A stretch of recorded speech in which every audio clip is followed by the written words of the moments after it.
నమస్తే, welcome to Bharati TV. నేను బాపయ్య. పని పాట లేని బ్యాచ్ బాబుకే పాఠాలు నేర్పుతారు అని చెప్పి ఈ వీడియోకి నేను ఒక టైటిల్ పెట్టాను. అంటే ఆంధ్రప్రదేశ్ ముఖ్యమంత్రి, తెలుగుదేశం పార్టీ అధినేత నారా చంద్రబాబు నాయుడు, ఈయనకే కొంతమంది పాఠాలు నేర్పుతున్నారు. అవి అలాంటి పాఠాలు కాదు, రాజకీయ పాఠాలు. అసలు ఎందుకు నేర్పుతున్నారు, నేర్పాలని వాళ్ళకి ఎందుకు అలాంటి ఆలోచన వచ్చింది? ఎందుకని అంటున్నానంటే, చంద్రబాబు నాయుడికి రాజకీయ పాఠాలు నేర్పించాలి అనుకోవటం హనుమంతుడి ముందు కుప్పిగంతులు వేయటమే అవుతుంది. హనుమంతుడి లాంటివాడు చంద్రబాబు నాయుడు, రాజకీయాల్లో హనుమంతుడి లాంటివాడు. అంటే అంత బలవంతుడు అని చెప్పేసి చెప్పుకోవచ్చు మనం. చాలామంది అంటారు చంద్రబాబు నాయుడిని అపర చాణక్యుడు, రాజకీయ చాణక్యుడు, రాజకీయ దురంధరుడు అని చెప్పేసి చెప్తూ ఉంటారు. మరి అలాంటి చంద్రబాబు నాయుడికి ఎవరితో ఎక్కడ ఎలా రాజకీయాలు చేయాలనేది మనం నేర్పాలనుకోవటం అవివేకానికి పరాకాష్ఠ అవుతుంది అని చెప్పేసి నేను అనుకుంటున్నాను. అయితే మీరేమనుకుంటున్నారు? మీరు కూడా కామెంట్ బాక్స్లో తెలియచేయండి. సో ఇకపోతే చంద్రబాబు నాయుడికి ఇప్పుడు సోషల్ మీడియా వేదికగా కొంతమంది మేధావులు, అంటే స్వయం ప్రకటిత మేధావులు ఏమని పాఠాలు బోధిస్తున్నారు, ఏమని సజెషన్స్ ఇస్తున్నారు అనేది నేను మీకు తప్పకుండా తెలియజేస్తాను. అసలు వాళ్ళు సజెషన్ ఇవ్వదగిన వాళ్ళేనా? అలాంటి సజెషన్స్ చంద్రబాబు నాయుడు తీసుకోవడానికి అవసరం ఉందా లేదా అనేది కూడా మీరు కూడా కమెంట్ బాక్స్లో తెలియజేద్దరు. కానీ అయితే దానికన్నా ముందు ఒక్కసారి మనం చంద్రబాబు గురించి టచ్ చేసే ప్రయత్నం చేద్దాం. చంద్రబాబు ప్రస్తుతం అయితే నవ్యాంధ్రప్రదేశ్ నిర్మాతగా ఉన్నారు. విభజిత ఆంధ్రప్రదేశ్ని డెవలప్ చేయడానికే ఆయన కంకణం కట్టుకున్నారు. మనకు ఒక రాజధాని లేదు, ఖచ్చితంగా ఆంధ్రప్రదేశ్కి ఒక రాజధాని కావాలి అని చెప్పేసి కంకణబద్ధుడై ఆయన పనిచేస్తున్నారు. ఇది కేవలం ఇప్పుడు నవ్యాంధ్రప్రదేశ్ విషయంలోనే కాదు, గతంలో చంద్రబాబు నాయుడు హైదరాబాద్ని కూడా అదే రేంజ్లో తీర్చిదిద్దారు. ఆయన ఉమ్మడి ఆంధ్రప్రదేశ్ ముఖ్యమంత్రిగా ఉన్నప్పుడే సైబర్ టవర్స్ అనే ఒక ఈ భారీ కట్టడాన్ని, ఆ రోజుల్లో భారీ కట్టడం, ఇప్పుడైతే ఇది నేను చూస్తుంటే నాకే అంత పెద్ద బిల్డింగ్ ఏం కాదు కదా అని అనిపిస్తుంది. కానీ ఆ రోజులకి ఇది చాలా చాలా అతి భారీ బాహుబలి కట్టడం అని చెప్పాలి. ఈ సైబర్ టవర్స్ని నిర్మించి ఇక్కడ టెక్నాలజీకి అలాగే ఐటీకి ఆయన పునాది వేస్తే ఈ సైబర్ టవర్స్ అనేది ఒక సైబర్ సిటీనే నిర్మించే స్థాయికి వెళ్ళింది. అంటే చంద్రబాబు నాయుడు ఆనాడు వేసిన బీజమే ఇప్పుడు హైదరాబాద్ ఈ స్థాయిలో ఉండడానికి కారణం అని చెప్పుకోవచ్చు. ఆనాడు చంద్రబాబు నాయుడు కేంద్రంలోని పెద్దలతో ఎంత సఖ్యతగా ఉండేవాళ్ళు, వాళ్ళు కూడా చంద్రబాబు నాయుడికి ఎంత ఇంపార్టెన్స్ ఇచ్చేవాళ్ళు అని చెప్పాలంటే ఒక రోజంతా సరిపోతుంది. అటల్ బిహారీ వాజ్పేయి దగ్గర నుంచి, అలాగే అబ్దుల్ కలాం దగ్గర నుంచి, ఇంకా సెంట్రల్లో అంటే నేషనల్ వైడ్ లీడర్స్ ఎంతమంది చంద్రబాబు నాయుడు వెంట నడిచారు, ఆయన ఎంతమందితోటి సఖ్యతగా ఉండి ఆంధ్రప్రదేశ్ డెవలప్మెంట్కి ఎలా తోడ్పడ్డారు, ఉమ్మడి ఆంధ్రప్రదేశ్ డెవలప్మెంట్కి అని చెప్పేసి మనం మాట్లాడుకుంటూనే వెళ్ళొచ్చు. అయితే ఇది అక్కడితో ఆగిపోలేదు. 2014లో మళ్ళీ అంటే ఆంధ్రప్రదేశ్ విడిపోయినాక ఏపీలో చంద్రబాబు నాయుడే సీఎం కాబోతున్నారు అని చెప్పేసి ఇంటెలిజెన్స్ రిపోర్ట్ అనేది కేంద్రానికి అందింది.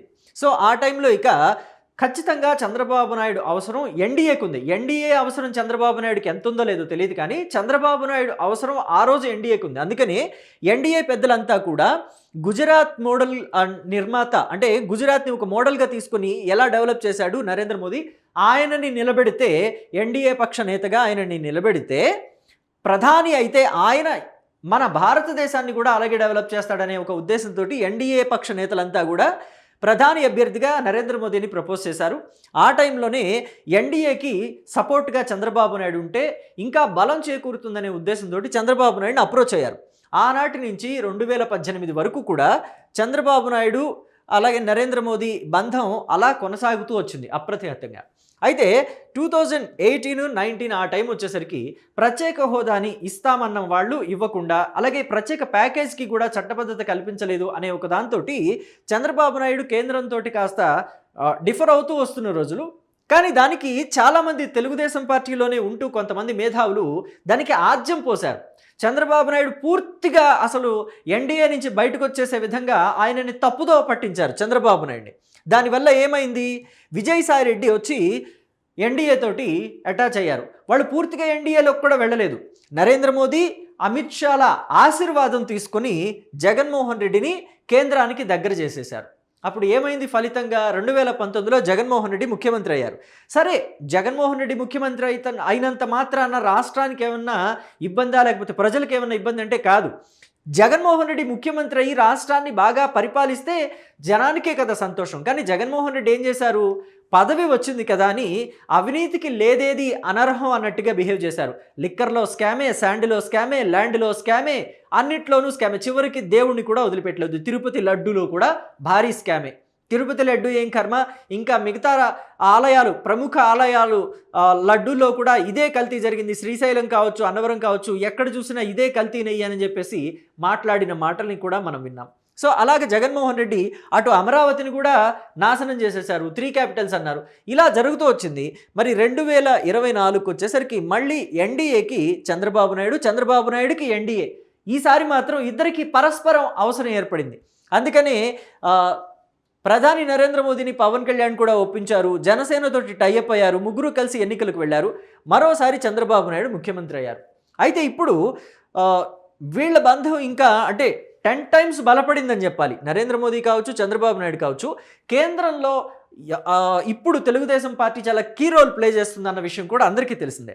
అయితే ఇక్కడ తెలుగుదేశం పార్టీ ఎంపీలు కావచ్చు, జనసేన పార్టీల ఎంపీల మద్దతు కావచ్చు కేంద్రానికి చాలా అవసరం.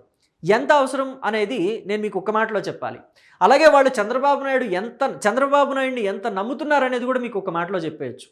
బీహార్ ముఖ్యమంత్రిగా మొన్నటి వరకు పనిచేసిన నితీష్ కుమార్ని నమ్మాలంటే వాళ్ళకి కాస్త కష్టంగా ఉంది. కానీ చంద్రబాబు నాయుడు విషయంలో అసలు పట్టించుకోవాల్సిన అవసరం కూడా లేదు. ఆయన ఎటూ చూడట్లే అనే ఒక ధైర్యం.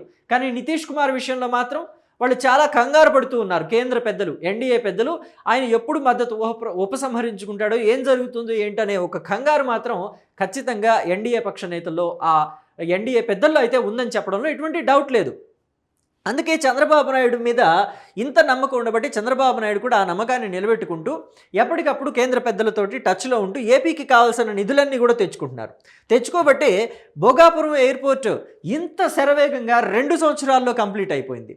అలాగే చంద్రబాబు నాయుడు ఒక పోలవరానికి సంబంధించి కానీ ఇలాంటి వాటి అన్నిటికీ సంబంధించి వెంటనే నిధులు తెచ్చుకోవటం, అలాగే అమరావతి నిర్మాణం కోసం వరల్డ్ బ్యాంక్ నుంచి గ్రాంట్గా తెచ్చుకోవటం, అప్పు కాదు గ్రాంట్గా, అది నిదానంగా తీర్చుకునే విధంగా చాలా సౌలభ్యంగా ఉండేలాగా 49 వేల కోట్ల రూపాయలు పనులు జరుగుతున్నాయి ఇప్పుడు అమరావతిలో అనంటే ఆశ్చర్యం కూడా అవసరం లేనంతగా చంద్రబాబు నాయుడు అమరావతిని, ఆంధ్రప్రదేశ్ని అంత డెవలప్ చేస్తున్నారు.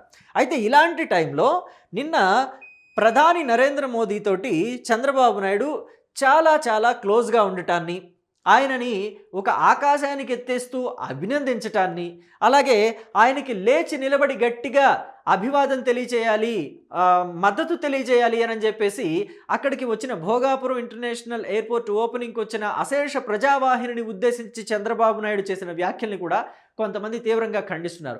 చంద్రబాబు నాయుడు అలా చేసి ఉండకూడదు, మరీ సాగిలి పడిపోయినట్టు మాట్లాడుతున్నారు. ఆయన ఆత్మాభిమానాన్ని కూడా పక్కన పెట్టి మరీ ఒక మెట్టు దిగి మరీ నరేంద్ర మోదీని, కేంద్ర పెద్దలని అభినందించారు. ఇది కరెక్ట్ కాదు, బాబుకి అంత అవసరం బాబుకు లేదు, బాబు మీదే కేంద్రం డిపెండ్ అయి ఉంది, బాబు ఏం చెప్తే అది సాగుతుందని చెప్పేసి మాట్లాడుతున్నారు. ఇక్కడ చంద్రబాబు నాయుడుకి అవసరం లేని మాట వాస్తవమే, కానీ రాష్ట్రానికి అవసరం ఉంది. కేంద్రంతో సఖ్యతగా ఉంటేనే పనులు జరుగుతాయి. కేంద్రాన్ని వ్యతిరేకించో మా మీద డిపెండ్ అయి ఉన్నారు కదా అని చెప్పేసి ఎక్స్ట్రాలు పోతే ఖచ్చితంగా తోకలు కత్తిరిస్తారు వాళ్ళు ఎలా ఏ టైంకి ఎలా బిహేవ్ చేస్తారో చెప్పలేము. నరేంద్ర మోదీ అలాగే అమిత్ షా ఎప్పుడు ఎలా తిరుగుతారో, ఏం చేస్తారో, ఏ టర్న్ తీసుకుంటారో, ఎలాంటి యాక్షన్ తీసుకుంటారా అని చెప్పేసి మనం చెప్పలేము. కాబట్టి వాళ్ళతోటి ఉన్నంతలో సఖ్యతగా ఉండి రాష్ట్రానికి రావాల్సిన నిధులు కావచ్చు, లేకపోతే రాష్ట్రానికి రావాల్సిన అనుమతులు కావచ్చు, పెట్టుబడుల తాలూకా విషయాలు కావచ్చు, మనం అన్నీ చేయించుకుంటూ వెళ్ళాలి వాళ్ళతో సఖ్యతగా ఉంటూ. ఇప్పటివరకు మనకి వచ్చినవి చాలా తక్కువ, రావాల్సినవి ఇంకా ఎక్కువగా ఉన్నాయని చెప్పుకోవాలి. ఇక్కడ వైజాగ్ మెట్రో కావచ్చు, డబుల్ డెక్ ఫ్లైఓవర్ అనమాట, అది మామూలు మెట్రో కూడా కాదు, డబుల్ డెక్కర్ ఫ్లైఓవర్ అది. ఇక పోలవరం సెకండ్ ఫేజ్, ఇప్పటివరకు పోలవరం 80% పనులు పూర్తయినాయి. ఈ సెకండ్ ఫేజ్లో పనులు మిగిలినవి ఏవైతే ఉన్నాయో అవన్నీ పూర్తి చేయించుకోవాలి. అవన్నీ 2028-27 లోపు పూర్తయితే చక్కగా పోలవరం అందుబాటులోకి వచ్చేస్తుంది. జాతికి అంకితం చేయొచ్చు పోలవరాన్ని. దొగరాజపట్నం షిప్ బిల్డింగ్ యూనిట్ని కూడా తెచ్చుకోవాలి, BPCL. అలాగే బనకచర్ల ప్రాజెక్టు, నదుల అనుసంధానానికి సంబంధించి ఈ బనకచర్ల ప్రాజెక్టు ఎంత ఇంపార్టెంట్. అటు రాయలసీమ ప్రజలకి, ఇటు గోదావరిలో నుంచి సముద్రంలో కలిసిపోతున్న వృధాగా ఉప్పు నీటి పాలవుతున్న గోదావరి జలాల్ని తీసుకువెళ్ళి రాయలసీమ కలపడానికి, రాయలసీమ ప్రజలకి అందించడానికి బనకచర్ల ప్రాజెక్టు ఎంత అవసరం అనేది కూడా ఇక్కడ మనం మాట్లాడుకోవాలి. అలాగే కొత్తగా గృహాలని శాంక్షన్ చేయించుకోవాలి. పేదవాళ్ళకి బిలో పావర్టీ లైన్‌లో ఉన్న వాళ్ళకి ఇల్లు అనేది ఒక కల కదా! ఎక్కడున్నా సరే అద్దింట్లో ఉండి ఎన్నాళ్ళు అద్దెలు కడుతూ పోతారో ఒక ఇల్లు అనేది వాళ్ళకి కావాలి. సో అలాంటివన్నీ కూడా ఇక్కడ సాధించుకోవాలి. రైల్వే ప్రాజెక్టులకి నిధులు, రిలయన్స్ కోల్డ్ మైన్ ఇలాగ బోలెడన్ని ఉన్నాయి. కుప్పం, పలాస ఎయిర్‌పోర్ట్ అప్రూవల్స్ ఇలా అనేకమైనవి ఉంటే ఇప్పుడు వాళ్ళతో మనం కయ్యానికి దిగాలి. వాళ్ళు మన మీద డిపెండ్ అయి ఉన్నారు కాబట్టి మనం రెచ్చిపోవాలి. ఇలాంటివన్నీ కూడా చంద్రబాబు నాయుడిని తప్పుదోవ పట్టించే రకమైన పాఠాలన్నమాట. ఇలాంటి పాఠాలని చంద్రబాబు నాయుడు అయితే ఖచ్చితంగా పరిగణలోకి తీసుకోరు. ఆ మేధావులు చెప్పే ఆ సూక్తి ముక్తావళిని పక్కన డస్ట్‌బిన్ ఉంటే డస్ట్‌బిన్‌లో విసిరి పడేసి ఆయన పని ఆయన చేసుకుంటూ వెళ్తారు. కేవలం ఆయన మాత్రమే కాదు, ఖచ్చితంగా పార్టీ పట్ల అంకిత భావంతో పనిచేసే ఏ కార్యకర్త కూడా ఇలాంటి టైంలో చంద్రబాబుకి ఇలాంటి చచ్చు సలహాలైతే ఇవ్వరు అని చెప్పేసి నాకు అనిపిస్తుంది. మరి మీకేమనిపిస్తుంది? ఎందుకంటే చంద్రబాబు నాయుడు ఎక్కడా కూడా తన స్వార్థం కోసం లేదంటే తన మీద కేసులు ఉన్నాయనో ఇతరత్ర అవసరాల కోసమో కేంద్రం దగ్గరికి వెళ్ళి ఎప్పుడూ సాగిలపడిన దాఖలాలు లేవు. కేవలం రాష్ట్ర ప్రయోజనాల కోసం, రాష్ట్ర అవసరాల కోసం, రాష్ట్రానికి రావాల్సిన నిధుల కోసం, పెట్టుబడుల కోసం వీటి కోసమే వెళుతూ ఉంటారు. వీటి గురించే నరేంద్ర మోదీతో భేటీ అవుతూ ఉంటారు, అమిత్ షాతో భేటీ అవుతారు, నిర్మలా సీతారామన్తో భేటీ అవుతారు, ఇంకా కేంద్ర పెద్దలు లేకపోతే కేంద్ర మంత్రులు ఎవరుంటే వాళ్ళ దగ్గరికి వెళ్ళి అపాయింట్మెంట్ తీసుకుని కలుస్తూ ఉంటారు. ఈయన వెళ్ళాడంటే వాళ్ళు కూడా ఒక గంట, గంటన్నర అపాయింట్మెంట్ ఈజీగా ఇచ్చేస్తుంటారు. అది వేరే విషయం. ఎందుకంటే ఈయనతో రాజకీయాలే కాదు, వాళ్ళు చాలా దగ్గరగా ఉంటారు. వాళ్ళ మనసుకు దగ్గరైన మనిషి చంద్రబాబు నాయుడు అనే వ్యక్తి. కాబట్టి గంటల గంటలు పర్సనల్ విషయాలు కూడా మాట్లాడుకునే పరిస్థితి అక్కడ ఉంటుంది. సో అది వేరే విషయం. అవి చెప్పాలంటే కూడా ఇంకో గంట పడుతుంది మనకి. సో కాబట్టి మీ అభిప్రాయాన్ని కమెంట్ బాక్స్లో తెలియజేయండి. చంద్రబాబు నాయుడు ఇలాంటి సలహాలు వినాల్సిన అవసరం ఉందా? లేదా చంద్రబాబు నాయుడు కేంద్రంతో సఖ్యతగా ఉంటున్నారు, లేదా ఒక మెట్టు దిగి కేంద్రంతో అంటే సమన్వయం కుదుర్చుకోవడానికి ఒక మెట్టు దిగి మరీ ప్రవర్తిస్తున్నారు అని మీరు అనుకుంటున్నారా? అది సబబేననుకుంటున్నారా? సబబు కాదు, లేదా అవసరం లేదు చంద్రబాబుకి అనుకుంటున్నారా? మీ అభిప్రాయాల్ని కమెంట్ బాక్స్లో తెలియజేయండి. Thank you.